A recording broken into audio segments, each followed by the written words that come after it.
Ассалаумағалейкум қазақ елі. Мен Қарағанды облысы, Қарағанды қаласы. Есімім Айдын. Мынау утилизбор мен первичка мәселесі жайлы Астанада бірнеше күн жұмыс жасадық. Ассалаумағалейкум қазақ елі. Мен Маңғыстау облысы Жаңаөзен қаласы тұрғыны, есімім Алтынбек. Біздер осы Астана қаласында утил алым және алғашқы тіркеу жарнасы бойынша құзырлы азаматтармен жұмыс жасап жатқан жайымыз бар. Біздер ешқандай да бизнес өкілдері емеспіз, біз жай ғана қарапайым халықпыз. Ассалаумағалейкум қазақ елі. Мен Атырау облысы, Атырау қаласының тұрғыны, есімім Айсұлтан. Біздер осы Астана қаласына өзінің елінің аманатын жеткізуге, утил алым мен алғашқы тіркеудің бағасын төмендету үшін Астанаға келіссөзге келген болатынбыз. Ендігі алдағы уақытта жұмыстар жалғасады. Бұйырса жақсы хабар күтерсіздер. Ассалаумағалейкум құрметті бауырлар, Ақтөбе облысы, Ақтөбе қаласы, есімім Еркебұлан.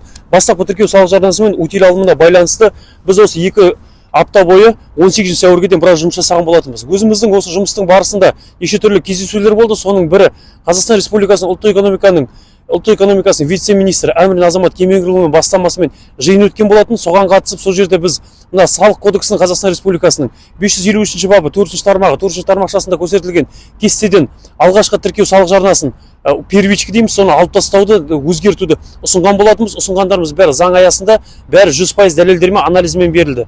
Және де екінші мәселе, утилизборды Қазақстан Республикасының экология кодексінің 386 бабы 6 тармағы 9 тармақшасына өзгерту енгізуді ұсындық. Оны енгізуді Қазақстан Республикасының парламентінің жоғарғы және төменгі палата, мәжіліс және сенат парламент депутаттарына ұсынып, экология комитеттерімен бірге жұмыс жасаған болатынбыз. Енді қазір осы тарапта бізде бірінші этапымыздан үлкен этаптан өттік, ары қарата уже қорытынды этаптарға көшуімізге қалды. Қазір сол тарапта жұмыс жасайтын боламыз. Және де осы кездесудің барысында сол анализдерімізді бәрін алып, осы утилизбор мен первичкаға байланысты талқылау жұмыстарында бастап кеттік, құрметті азаматтар. Көп ұзамай жақсы жаңалықтармен шешіледі деген ойдамыз. Енді өзі әдетте болғандай кейбір азаматтардың аттарын айта алмау үшін кешірім өтінеміз, бірақ та бәрі міндеттерді айтылады. Бізде бұл жерде біреудің атын немесе біреуді пиарить ету, хайповать ету емес, нақты азаматтардың мәселесін шешуді көздеп жүрген азаматтарымыз. Және де екінші мәселе, құрметті азаматтар, қазір осы мәселелерімізге байланысты көбі кетіп азық алды. Енді осы жолда, осы азық алғанда ең күшімізді, ауызбіршілігімізді, көпшілігімізді көрсететін уақытқа келіп таядық. Осыған байланысты мен біздің қозғалысқа қосылуға Қазақстан Республикасындағы жұмыс жасап жүрген ауыл шаруашылық ұйымдарының, азаматтарының бәрін шақырамын. Өйткені ауыл шаруашылықтың техникасының қандай көнеріп кеткені бәрімізге мәлім.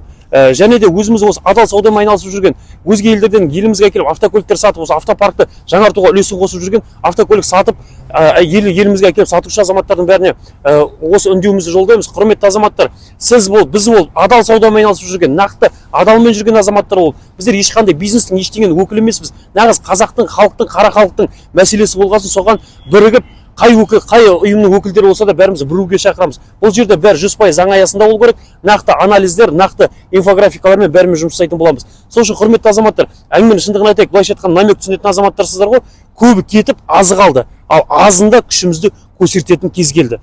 Бұның мәселенің шешілуі тікелей осы белсенді топта жүрген азаматтарымыз, сонымен қатар бүкіл WhatsApp, Telegram чаттарында отырған және Instagramдағы азаматтарды бәріміз атсалысатын уақыт келді. Енді өзіміздің күшімізді, ең бірінші күштердің бірі, қазіргі заманның ең үлкен қаруының бірі әлеуметтік желілер екенін білеміз. Соған күш салсайық және бірімізді қолдап, әрқашанда қолпаштап, кез келген жерде көмектесіп отыруға тырысайық. Енді бұл мәселені көтеріп жүрген азаматтардың арасында жаңа өздеріңіз таныс болыңыздар, Маңғыстау облысы, Атырау облысы және Қарағанды облысы, Ақтөбе облысы бар. Сонымен қатар біздің қатарымызда Батыс Қазақстан облысы, соның ішінде сол елдің белсенді азаматтарының бәріне, сол топтың қатысушыларының бәріне, Батыс Қазақстан облысында бәріне жалын сәлем айтамыз. Көп рахмет, қолдауларыңызды шексіз алғысымызды білдіреміз. Атап өтетін болсақ, белсенділер Жомарт мырза, Ербол мырза және Қайрат мырза, сіздерге шексіз алғысымызды білдіреміз және бүкіл мырзалар, Батыс Қазақстандық бәріңізге көп рахмет.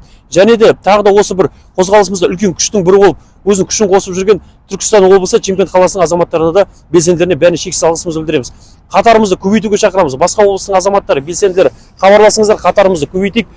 Қатарымыз көп болып, күшіміз бірлікте болса, көп болсақ, міндетті түрде жеңіске жететініміз белгілі. Басқа облыс азаматтар, хабарласыңыздар, басқа автокөлік сататын немесе ауыл шаруашылық техникаларын көнеріп кеткен, көтеріп жүрген азаматтар, бүкіл еліміздегі техникалық, механикалық құралдардың бәрін жаңартуға халықтың қалтасына түсіп отырған утилизбор мен первичкаға бірге күш салсайық. Құрметті азаматтар, назарларыңызға көп рахмет. 2 апта бойы өте продуктивный жұмыс істелді.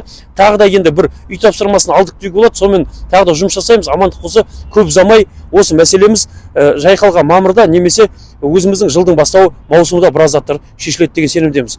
Құрметті азаматтар, енді намекті түсініңіздер. Жақсы жаңалықтарымыз болады. Оны ресми өздері айта жатады. Сол жақсы жаңалықтар жақындату сіз бен біздің біріккен күшімізде.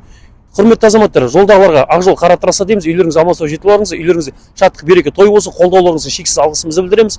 Жұмысымыз өзі продуктивный, кәдімгі риза болып тұрып, бұндай деңгейде үлкен жұмыс болды, бұндай деңгейдегі үлкен деңгейдегі жұмыс бұрын соңды болмады деуімізге болады. Талқыладық, талқылау барыстары кейбір жерде қысқа видеолармен шыққан болатын. Оны да өздеріңіз назарлап тамашалаған болатсыздар. Амандық болса, тағы да талқылауларымызға келіп жақын уақытта шешеміз. Өйткені бұл мәселені үй тапсырмасы қылып берді, шешу үшін барымыз саламыз. Және бәріміз ауызбіршілікте көрсетейік. Назарларыңызға көп рахмет, қолдауларыңызға көп рахмет. Шексіз алғысымызды білдіреміз. Бәріңізге жалын сәлем.